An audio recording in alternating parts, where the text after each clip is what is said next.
Hey there, so this message is about overcoming being provoked. It's not easy, but it's practice and it's worth it. Um, Something I learned. I have been like in this position where people tend to attempt to provoke me often throughout my entire life. Maybe because I do not behave in a way that they expect me to behave.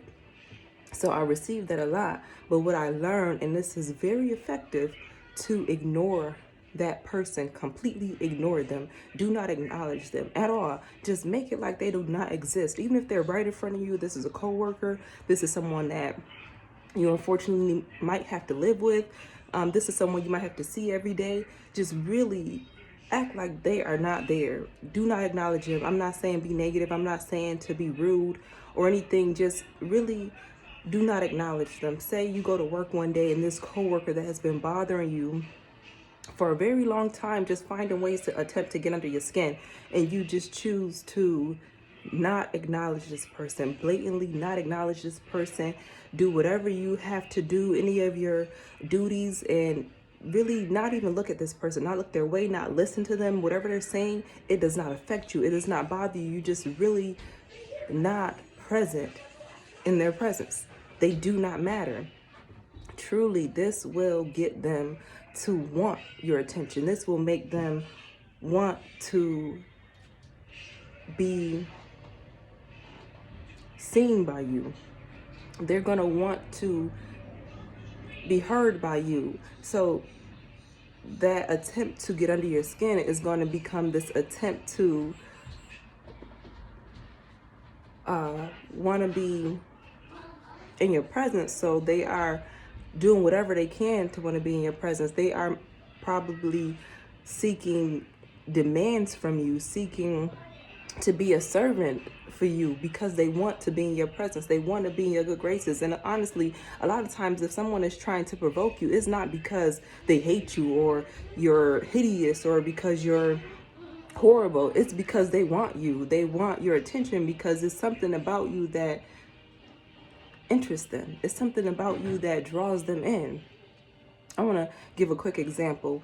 I remember a while ago at a playground with my children, this mother was watching me.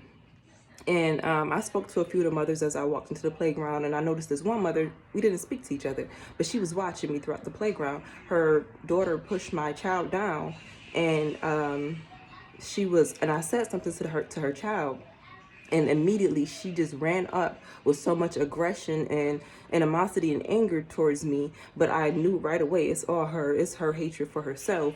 But it was, God gave me the strength to calm down the situation, to de-escalate the situation. But it was very clear that she was not mad at me. She was mad at herself. And honestly, further than her being mad, she wanted to be my friend. She wanted me to acknowledge her. She wanted me to compliment her. She wanted me to see her. She wanted to be seen by me so badly that instead of her speaking, simply saying hello like an adult should, when you want someone's attention, how you doing? Have a good day, whatever, greet someone. Instead of her doing that, she chose to be negative. And that's what a lot of people do. A lot of people will stalk you, spread lies and this and that because they really want to be in your presence. They really want to know you more. They really want to know what you're doing, what you're up to, how you do what you're doing. It's not because they hate you, but instead of them choosing to be a little bit vulnerable and saying how you did that, instead of them doing that, they're going to use this kind of reverse psychology where they're being negative and trying to attempt to take you out or hurt you or harm you, attempt to harm you. And it's all because they really want to know you more. And a lot of times they will even go after what you have, whether that be some material thing or a friend, a person, a lover, whatever. It's not because they truly want that material thing, friend, person, lover. It's not because they truly want that. They want it because they don't want you to have it. They want it because they want to make sure it is no longer in your grasp. Because when they take it from you, if they take it from you, when they do, they don't want it anymore. They just want to make sure you don't have it. Like with peace or with anything, they don't want it anymore. They just want to make sure you don't have it. So it's true. that a lot of times when these people provoke us, it's because they want to get to know us. And also, if they provoke us to lose something, so much to lose our job, so much to lose something tangible, it's not because they really want that tangible thing or they really want that job. They just want to make sure we don't have the peace of mind knowing that it is ours. So we do not respond in the flesh, and that's difficult, but we do not respond in the flesh and be angry and be negative. We just could respond with a smile. We could respond by ignoring them. We could respond by not acknowledging them. We could respond by asking God to fill me up and tell me what to say. You know, we all get, respond in the flesh sometimes. I know for a fact if it comes to my children, I'm ready to die for them today. But outside of that, we can find ways, even with that, even when it comes to my children, we can find ways to respond in a godly way, in a way that God approves of. And that gives us this advantage because people are looking for negativity. People are used to negativity. They're not used to somebody responding to them with love. One more example. I remember a few years back, a person, I don't even remember what the whole situation was about, but I remember an individual was contacting my phone being negative, being really negative, just saying all this stuff that they thought was hurting me. And I responded, and you need a hug.